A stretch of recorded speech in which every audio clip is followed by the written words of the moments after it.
And happy Valentine's Day to you and yours. Did you get your holiday shopping done for the Valentine's? Did you take care of your sweetheart? Hopefully you did.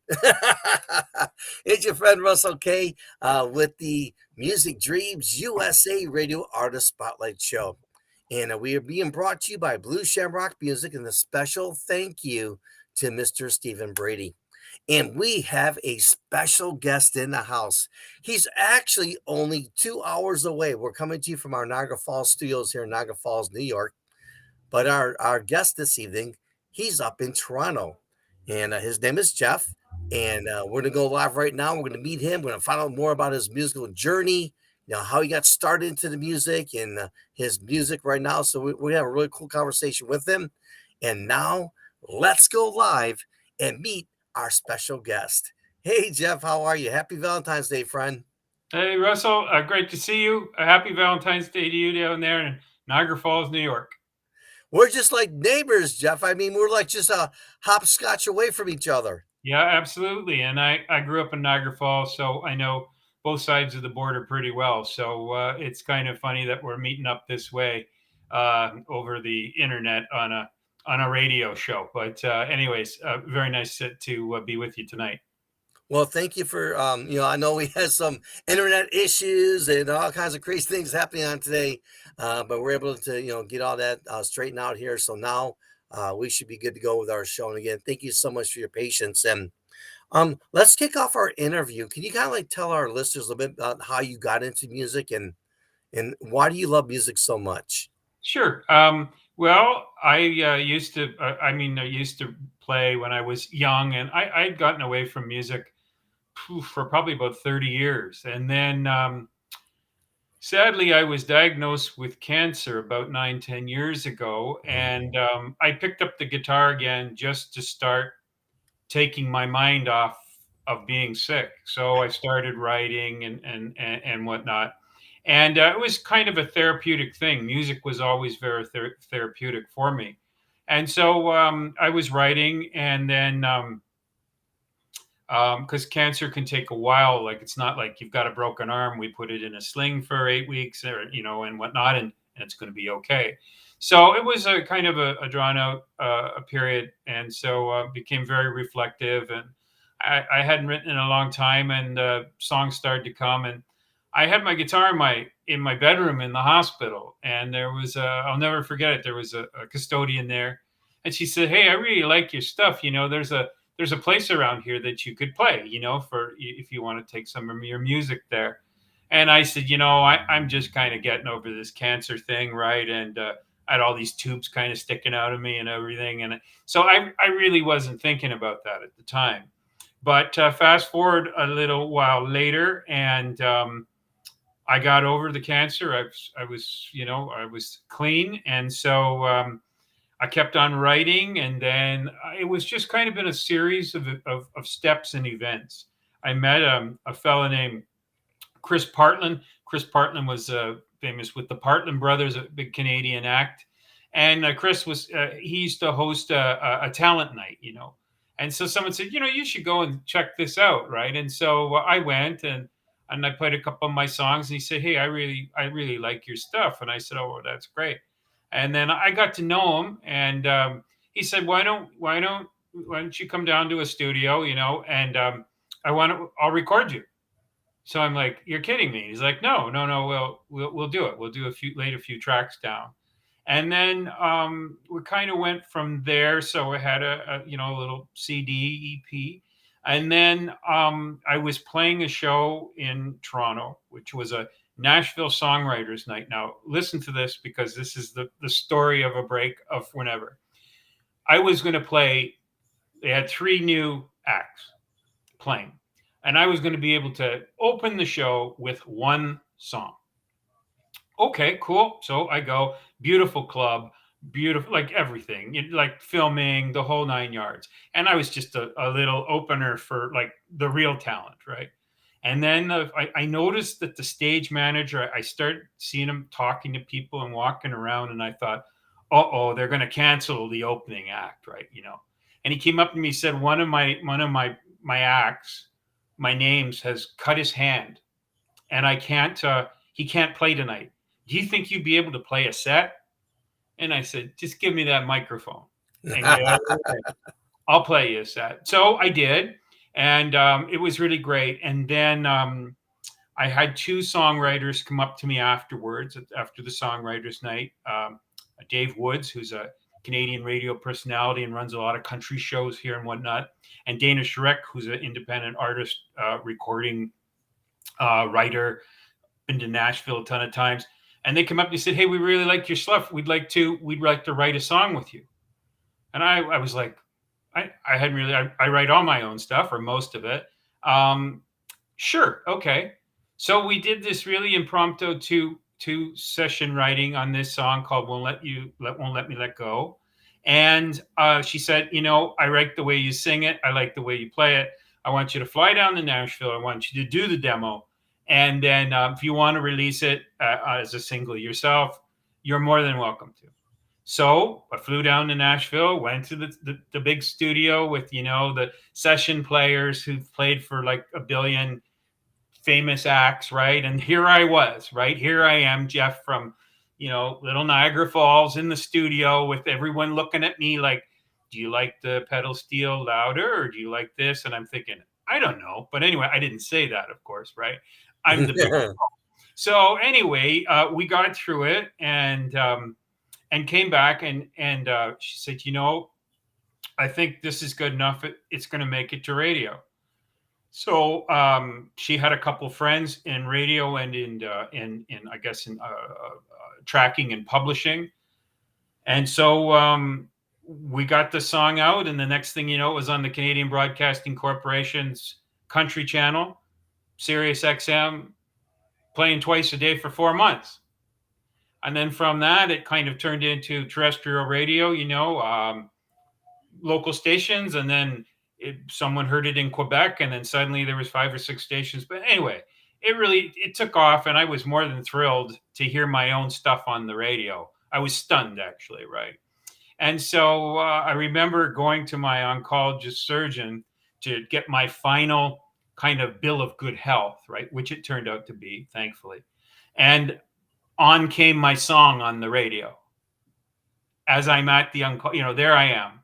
That's So awesome. like, oh my goodness, right? So I had to take a picture of the screen in the car, right? And then I went into the doctor and he knew my jam. So like he's like, that's incredible, right? And anyway, it was pretty cool. And then things have just gone from there, right? And then had, I don't know, 9 or 10 singles out now and played a lot of places around the world.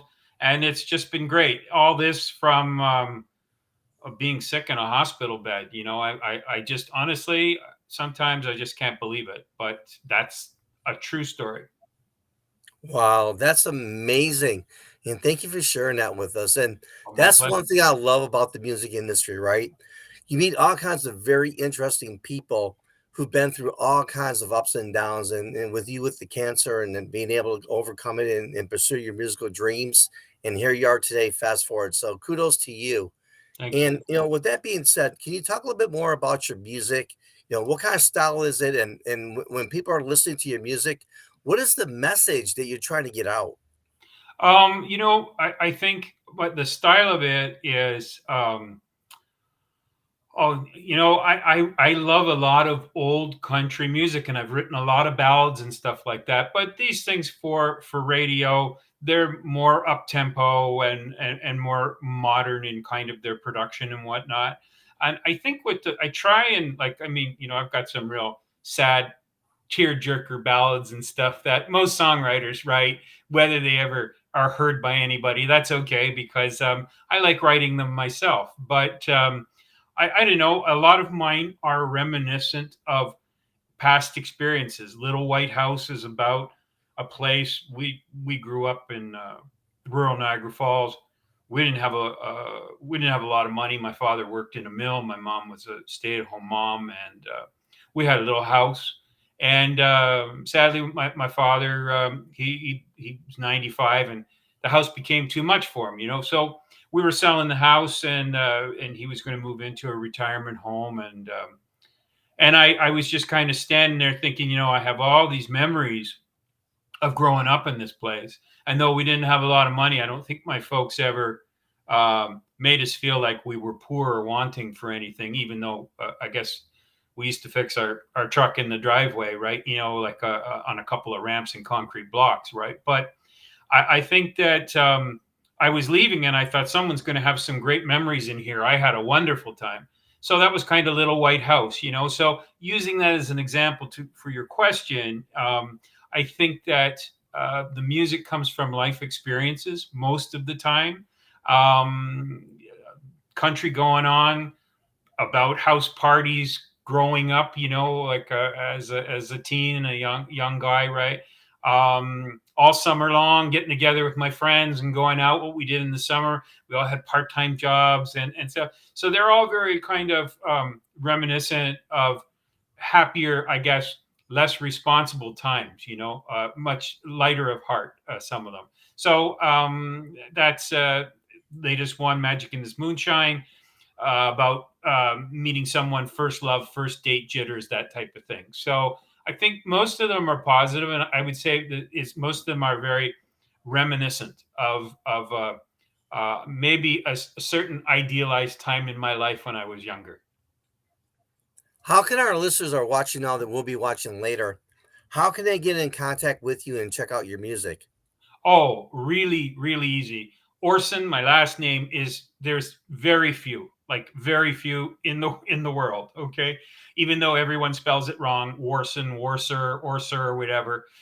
So it's Jeff Orson Music, right? You can't you type it in and like no one else is going to come up underneath that name, right? Like for a country singer, anyway.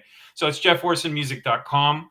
All my songs are on, I don't know, I think it's 33 different listening platforms: Spotify, iTunes, Amazon Prime, like a whole bunch, right? Through CD Baby. And then of course got www.jefforsonmusic.com website, and then on Facebook, X, and Instagram as well. Jeff Orson Music.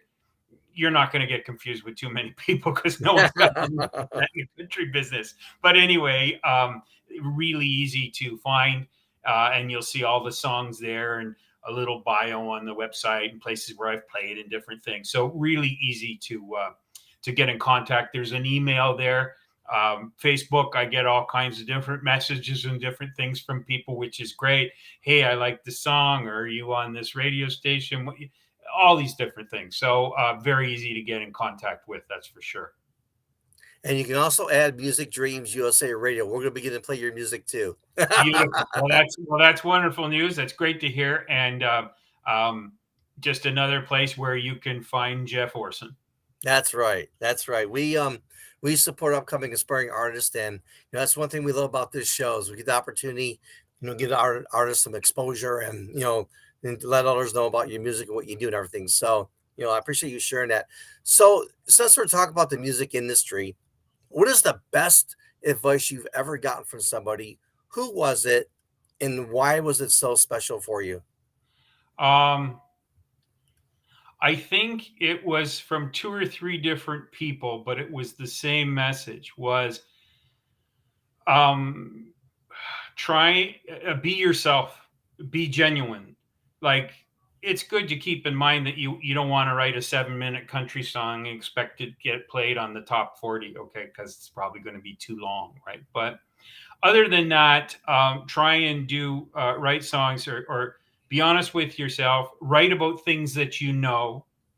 Like I've never ridden a freight train going somewhere, you know what I mean? So I wouldn't know what that feels like, but I know what it feels like to be sick in a hospital. I know what it feels like to be heartbroken. I know what it feels like to be very happy. I know what it feels like to not have a lot of money or being an underdog or whatever. So I think he said, look, your music is very honest. Keep it that way.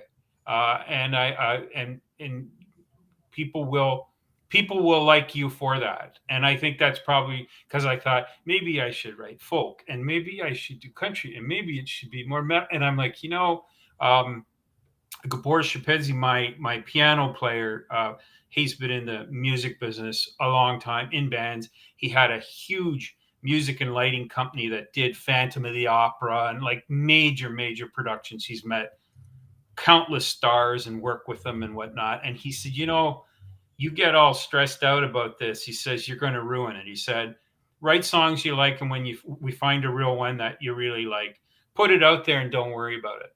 Don't stress about it.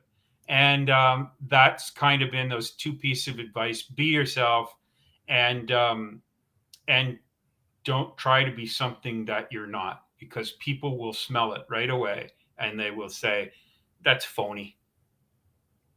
That's I love hearing you say that because you are so right. I mean, when people listen to the music, it's the vibe of them when they're listening to it, and they can tell if it's a good vibe or not. And if it's not a good vibe, they're out.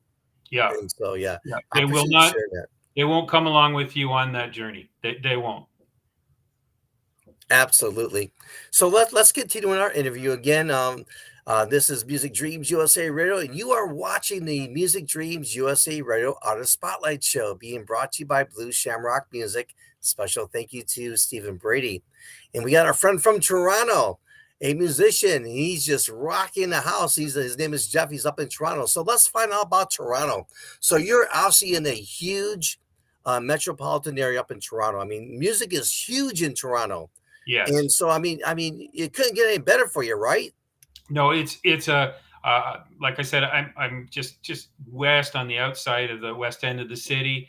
It's really first of all, it's a great hub to travel from if you're going anywhere else in the world to play. Really easy. Um, there's a good live music scene in, well, I guess Vancouver, Calgary, Montreal, and Toronto, and all kinds of places. But Toronto obviously has the lion's share of our largest city, and so you have a lot of venues there, right? You have a lot of venues, and I mean, some of them were hit very hard during COVID and whatnot, but a lot of them are back up and open and running and whatnot. So there's a lot of places to play. There's some music festivals around the city, periphery of the city. So it's a great music town. A lot of studios, a lot of talented musicians. So easy to, or I shouldn't say easy, but easier to find a plethora of a talent. So we need a banjo player. We need I don't know, whatever it might be, but they're here, right? So it's really it works really well, I think, for an artist to be around that group of people, access to that group of people. Do you think networking is very important in the music industry? It's everything. It's everything. I've seen so many times where people have blown off people or whatever, and I'm like, that's going to come back to bite you, because you don't know where people end up. And it's I know we're, it's a large, like, we got Stephen, you mentioned, I think we're on 53 stations in Australia right now, which is fantastic. I would never have thought that would have happened, but it has, including Australia Broadcasting Corporation, etc. But you never know who you're going to meet, and you never know who knows someone else. So the networking is, oh, I know so and so. Oh, they're in Nashville. Yeah. I wrote with them on this song. You don't know who you are going to meet on this kind of, or at least I don't, on this kind of incredible journey. So networking is very important, because it's, hey, I really like his stuff. You should play him. You know what? He was really good, and we had a lot of rain at that festival or whatever. But he went out there and played, and didn't complain, or those types of things endear you to people who are booking shows and venues, working with engineers. If you're difficult, if you barking out orders to people, man, that doesn't work well with artists. Many of them are sensitive, and I guess I am as well. And so that's not really the way to do it.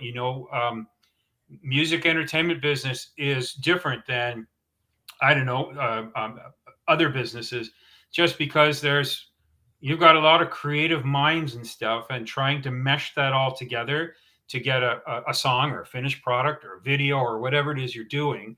It takes it takes a real team, and you think you're going to do this yourself, and you're not. You got to surround yourself with really good people, right? You got to have uh, uh, everyone, right? Like the studio, the players, the agents, everything, and then you need a little bit of luck. So from and as I said, I'm probably a little older than some of the artists that you maybe have on your show, but um, strangely enough, that's kind of worked for me. But networking, if I hadn't met some of the people by accident when I first got into this, knew nothing about radio, knew nothing about anything except maybe how to play a few guitars chords and sing a bit. I don't think I would. I don't think I would ever have. I don't think this would have happened. So, I think it's very important. Thank you for sharing that. So my next question is, what do you think about music today? I think I listen to a lot of satellite radio in the car. I listen to a lot of 56. I listen to 171 Sirius, which is our Canadian big Canadian channel here and stuff. Um, I think there's so much great stuff, and there's so many, like, the market is so dissected with country music now that if you want to listen to traditional sounding country music, there's all kinds of artists still producing that. If you want to listen to kind of rap country crossover, there's that as well. So it's really got a kind of a broad appeal. And I love Blake Shelton and Luke Combs and all the great who are out there now, Grammy winners, Lainey Wilson and whatnot. But um, I still think that a simple tune, like a Hank Williams song or whatever, is still as relevant to me as anything that's won a Grammy. So for me, I kind of like all the different genres through country and most music. I listen to a lot of classical music. I listen to everything, but I like it all or most of it. But I grew up listening to a station in Buffalo called WWOL when I was a kid. My mom used to play it on Saturdays. We used to get the Grand Ole Opry on there for a couple hours. I grew up with Charlie Pride, Johnny Cash, those type of people. So I think probably it's in my DNA because my mom listened to it for so many years, right? Yeah, those are some of my favorite artists too. The little Johnny Cash, you Amazing. know, Willie Oh Nelson, yeah, Alabama, and I yeah, mean the list goes on and on and on, right? for sure, for sure. So, what would your message be to artists who are maybe watching now that will be watching later? Because on our show, we get a lot of people watch now, and also a little bit later on, they'll be watching as well. What would your message be to the new artists who are trying to make a name for themselves in the industry? Um, Even though maybe you don't have a lot of money or a lot of budget for doing things, I think I've seen when I first started in this, so many artists fuzzy photos on their Facebook page, misspelling on posts, bad recordings, like things that if you're not going to treat yourself like a professional, no one else is. So try and do some things really well instead of everything mediocre, right? Yeah, and I think it, like some of those things, to have a proper photograph or have a friend take a photo of you when you're playing on stage or whatever, right? Try and put your presentation together that that you mean business and that you don't take yourself too seriously, but that you take the music business seriously and present yourself in the best light, be on time. Um, don't be intoxicated, like all like showing up for shows, like all these different things, right? Be ready, be rehearsed, different things like that. But try and be, even though, as I said, maybe you're not with a label, maybe you don't have a lot of money, maybe you're working a couple part-time jobs and you're doing this on the weekends. I've met so many different people with different stories, and I love hearing their stories. That, but that would be my thing: is try and present yourself in a professional light. I could not agree with you more. Especially you know, first impressions are lasting impressions, right? And I believe that for sure, for sure. yeah, and I'll tell you a funny story. Her name is Lee Newton, and she was an artist, just kind of like the artist you're talking about right now. She came from Lake City, North Carolina, Hmm. and one day she heard Music Dreams USA Radio, and she reached out to us. She's like, "Hey, I've got a song here. I'd love to have you guys listen to it, and hopefully you'll play it." And I'll never forget that when I heard her song, it like almost knocked me off my chair. I'm like, "Oh my god, that's that was just amazing." So we reached out to her, we set up an interview, just like we're doing right here, and so she was in your place, did our interview, and it went so good. After the interview, there were some managers from Nashville that are driving through the Carolinas that had actually heard about our show and they were listening. And after the show was over, they reached out to her and they're like, "Hey, we heard you on the interview. We like, like what you're doing. How'd you like to come down to Nashville?" And one thing after another, she's now open up for some major, major country artists right Well, now. see, there is not a fantastic story, but that's how it goes. Yeah. That's the music business, right? There's this thing out there that, you know, you gotta try, you gotta put yourself out there in a professional way. You gotta promote yourself and whatnot in a professional way, not driving people crazy and being too pushy and whatnot. But um, and there you go. That's another success out of someone who's just starting out. I think that's fantastic. What's the funniest thing that's ever happened to you in the music industry? Um, Oh, there's been a few, but I'll tell you this one. It's a relatively brief story. So I was in Little Havana in Miami, closing a show, doing a country show, open air, beautiful place, beautiful night. I think maybe it was February. Uh, Breeze blowing through the trees, full house, and I'm closing out. All good, beautiful, lovely crowd, young people, old people drinking wine out of plastic cup. Like it was just amazing. So okay. So it runs a little late. So I start the set, and everything's going well, and people are buying some CDs and all the rest of that stuff. And then all of a sudden, we see these flashing lights, right? Flashing lights. I'm like, oh my goodness, what's going on? And then we hear some like police on their walkie talkies, and I'm like, oh my god, what is happening there, right? And I've got my road manager in the audience, and he's like, well, I'll go and find out. So I keep playing, right? Like nothing's happening, like trying to be talking to the audience and whatnot. And then we've gone past the noise curfew for an outdoor venue.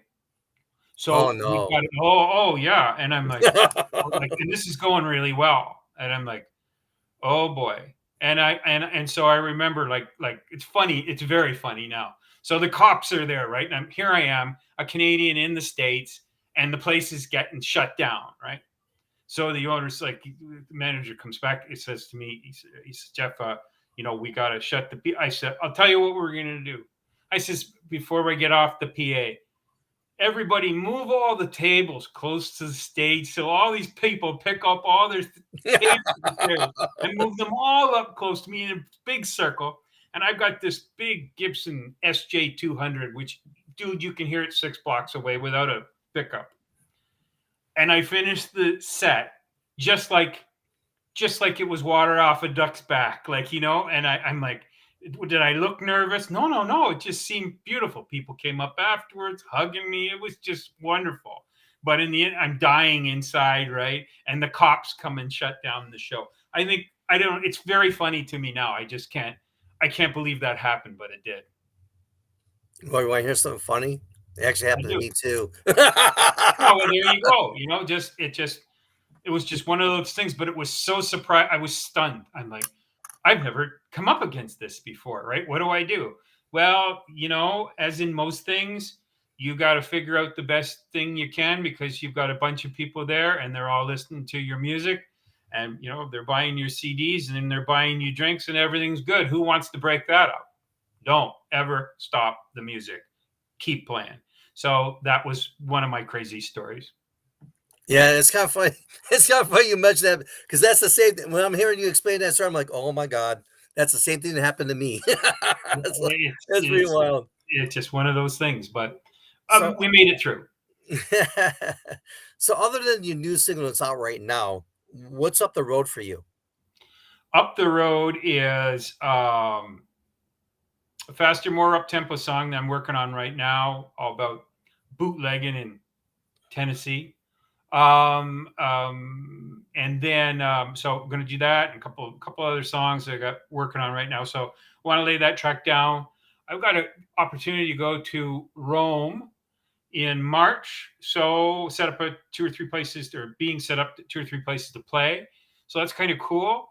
And then I've got some invites to do some shows here when I'm back in the spring, summertime. I played in Ireland, 4 or 5 years ago. Great music city, amazing music city. There's like 200 live music venues there. It's an amazing place to play. So I want to go back to there in July, and if everything goes according to plan, and play a few shows there, and obviously maybe have a little bit of a holiday as well. But so that's kind of exciting. Um, and then whatever else kind of comes along. But that's kind of like those two largish kind of exciting things or notable things, right? And putting some more music out there, and keep working this song with shows like yourselves and radio shows and whatnot. And that's kind of what's on the agenda going forward. Oh, that's awesome. So Yeah, let me ask you this: you're live sure. on stage, you got thousands of people in front of you, Ah, right? okay. Well, I mean, it's only a couple times like that, but let's say hundreds. But anyways, okay, yeah, okay, okay. We'll retract that. Okay, say you got hundreds of people, all okay. right, in front. They're like so excited to have you get on stage. I mean, do you get nervous still, or you don't get nervous? I How do you always, feel? always, I always get a little nervous, but I'll tell you a quick story with this. About 5 years ago, I played a Sound of Music Festival, which is a big, large music festival up here, and I was in one on the smaller stages, right? And this was kind of my first like kind of big show, and I was kind of nervous. And they like you had your own place to go and sit down, quiet room, and all this stuff, and it was very cool. So I got out there and I done this television show, local television show, and she was good enough to the television host. I liked my music enough that she came and introduced me, which brought down the anxiety level a lot. So here's all these people, and so I start out with a couple of songs like from my CD and whatnot back from a few years back. And there's people in the front audience, in the front rows, who know the words. And I'm like, I can't believe this. I can't believe this. So after the show, there's maybe, I don't know, there's all these tables and wine garden and everything. And friends had come to go out to dinner afterwards. I said, "You go to dinner. I got to go and talk to all these people, right?" And I think I went to every table and everybody, and they said, "Oh no, we know you from Facebook, from this and that, and we've memorized. We've come from Owen Sound to come down and see you this weekend." And I'm like, "You're kidding me!" Like I just kind of hit me, right? Boom, and it was just it halfway through the show, I felt like I was playing in my living room. So I guess I get nervous. We did a TV taping when was it? Last fall. And I thought, oh, it's been a while since I've been in front of the camera again and playing and whatnot. When the light comes on, and you get nervous, like, okay.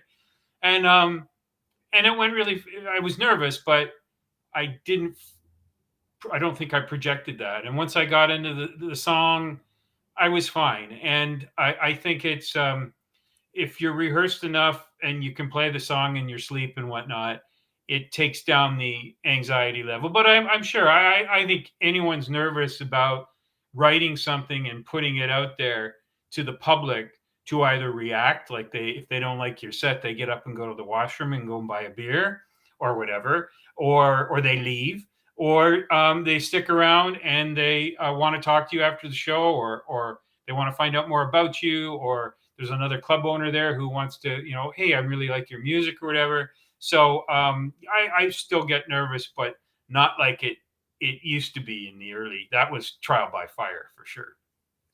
As we wind down our interview, thank you so much. It's been an amazing My interview pleasure. with you, and wow, thanks for the amazing stories. But so, if you're not doing music, do you have any hobbies?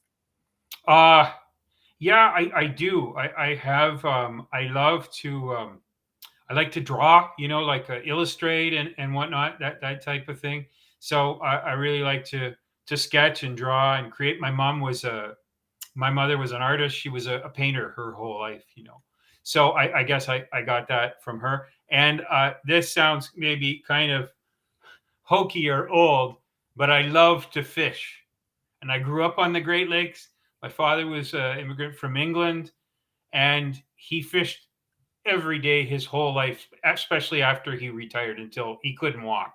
So I love to fish. So I really, anytime I can get a chance to go fishing, Lake Erie's great for pickerel, or the Niagara River, or up north, or wherever I am. You can bet that there's going to be some fishing involved for sure. I'm banned from fishing. All right, so I'll share a funny story with you, right? Yeah, My brother and I went fishing, and I was never really a fisherman. I mean, but hang out with the family, doing some family time, right? And sure. so we go fishing, and my brother said, "Hey, I want you to hold my pole. I gotta go get another pole, and then I'll come right back." He goes, "If a fish bites, do not let go of that pole. Just Right. scream if you have to. I'll come over to help you out." I'm like, "All right, hey, no problem. I got this. I got this. No You got problem." it. So I'm holding the pole. He goes to get another pole, and I'm holding the pole, right? And I'm like looking around. I was like, "Okay, this is easy peasy." Then next thing you know, this big fish comes and just like yanked the pole right from my hand. He bit the line so hard that the pole flew on my hand and went into the water, right? And so I'm like, oh my god, I'm a dead man. So Yeah. my brother goes back. He's like, where's the pole? I'm like, well, I got some good news. I got some bad news. What do you want to hear first? Yeah. He's like, Yeah. you're never ever coming fishing with me again. And oh, by the way, you're gonna pay me back for that pole. Yeah. So, Yeah, well, yeah, that's right. Your persona non grata with your brother on the water. Well, accidents happen. I'm just trying to think. I lost cameras, lost a couple fish. Yeah, sure. Anchors, different things like that. It happens. yeah. Any final thoughts you'd like to share with our audience? Look, I really like to say, first of all, appreciate all the great people whom I get to work with, and all the people I get to meet who have met along the way, including yourself.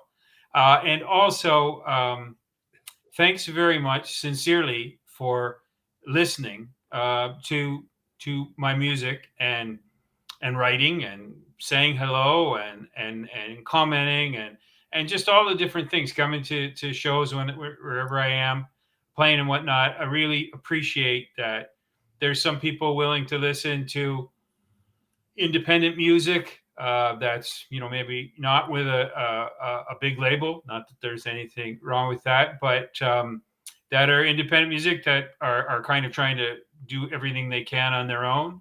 And I really appreciate all that people do and say. It's been an amazing thing. I can't believe that that's kind of happened, but it has. So I'm really enjoying it. No, yeah, I mean, it's artists like yourself that make the music business such a fun place to work in it. And I've been in the business for a while now, and I worked at Sony Records as an AR guy, and then I opened up our own radio station 4 years ago, and here we are today. So, I mean, just meeting artists like yourself in this show, it's all about meeting artists just like you and helping to get your name out there and get you some exposure and all that. So we appreciate you and the opportunity you've given us, and certainly wish you all the best. And that's we're like partners, right? I mean, we're like so close to each other. I mean, we have got to get together and do something. I mean, we actually have a big festival come up here in Niagara Falls, actually in Rochester, and there's a Well, sponsor in Rochester is nice Rochester. town, great city. Yeah, right off of Lake Ontario. And we're actually right now we're actually putting together a our spring and summer roster for bands, and we would love to have you And we'll talk about this off the air.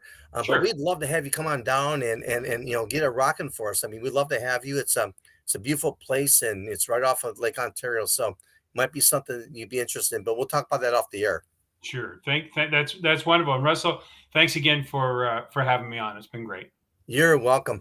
And again, thank you folks so much for listening to the Russell K and the Music Dreams USA Radio Artist Spotlight Show. Again, it's being brought to you by Blue Shamrock Music and Mr. Stephen Brady. We want to thank him. He supplies the artists each and every week.